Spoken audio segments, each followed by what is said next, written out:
Walk Two Moons, Chapter 7. No way.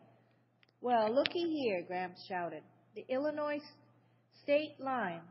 He pronounced Illinois, Illinois, exactly the way everybody in Bybanks, Kentucky pronounced it. And hearing that Illinois made me suddenly homesick for Bybanks.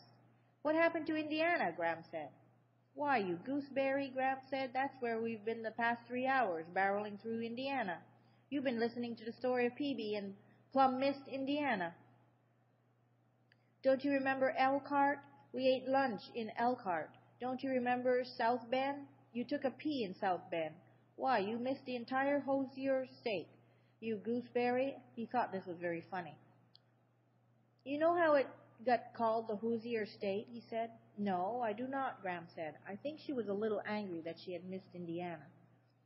Gramps said, whenever you go up to a house where here in Indiana, the people inside call out, who's there? All up and down the state, people are calling out, who's there? Who's there? So they got to be known as who's there? Who's here? Get it, gooseberry? Quit calling me a gooseberry, Gramps said. Of course I get it. Just then the road curved. It actually curved. This was quite a shock. And there, off to the right, was a huge jing-bang mass of water. It was blue as the bluebells that grow behind the barn in Bybanks. And that water just went on and on. It was all you could see. It looked like a huge, shining pasture of water. Are we at the ocean? Gram asked. We're not supposed to be passing the ocean, are we? You gooseberry, Gramps said. That's Lake Michigan. Then he kissed his finger and put his finger on Gramps' cheek. I sure would like to put my feet in that water, Gramps said. Gramps swerved across 2 lanes of traffic and onto the exit ramp, and faster than you could milk a cow, we were standing barefoot in the cool water of Lake Michigan. The waves splashed up on our clothes, and the seagulls flew in circles overhead, calling in one great chorus as if they were glad to see us. Huzzah, huzzah, Gramps said as she wiggled her heels into the sand. Huzzah, huzzah. Later, we drove just a little further down the road and stopped for the night on the outskirts of Chicago. I looked around at what I could see of Illinois from the Howard Johnson's motel, and it might as well have been 7,000 miles from the lake. It all looked precisely like northern Ohio to me, with its flat land and long, straight cement roads, and I thought what a very long journey this was going to be. With the dark came the whispers, rush, hurry, rush. That night I lay there trying to imagine Lewiston, Idaho, but my mind would not go forward to a place I had never been. Instead, I kept drifting back to Bybanks.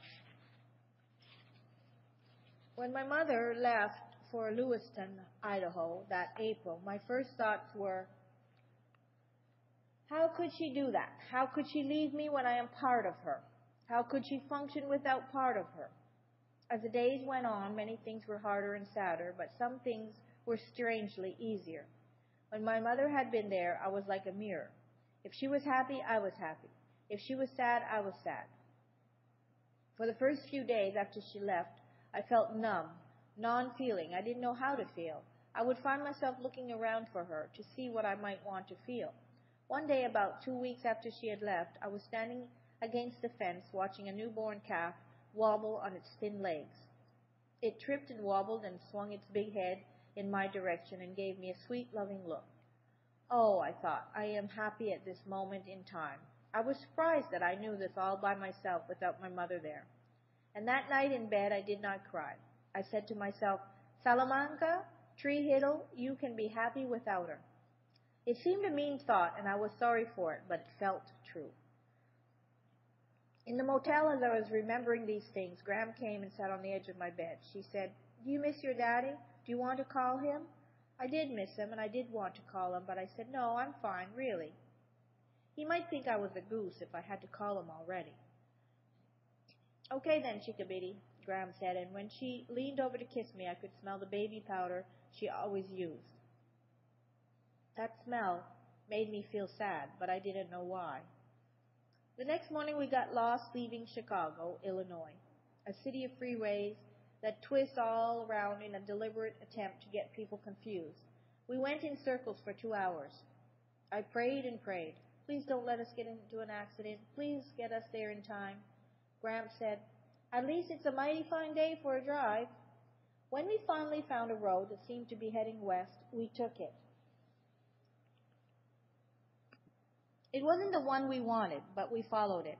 We drove halfway across Illinois Way and then found a sign that said Route 90 North to Wisconsin. We zoomed up the next exit ramp. Get me out of Illinois Way, Gramps said. Our plan was to curve across the lower part of Wisconsin, veer into Minnesota, and then barrel straight on through Minnesota, South Dakota, and Wyoming, sweep up into Montana and across the Rocky Mountains into Idaho. Gramps figured it would take us about a day in each state. He didn't intend to stop too much until we reached South Dakota. He was really looking forward to South Dakota. We're going to see the Badlands, he said. We're going to see the Black Hills. I didn't like the sound of either of those places, but I knew why we were going there. My mother had been there. The bus that she took out to Lewiston stopped in all the tourist spots. Now we were following along in her footsteps.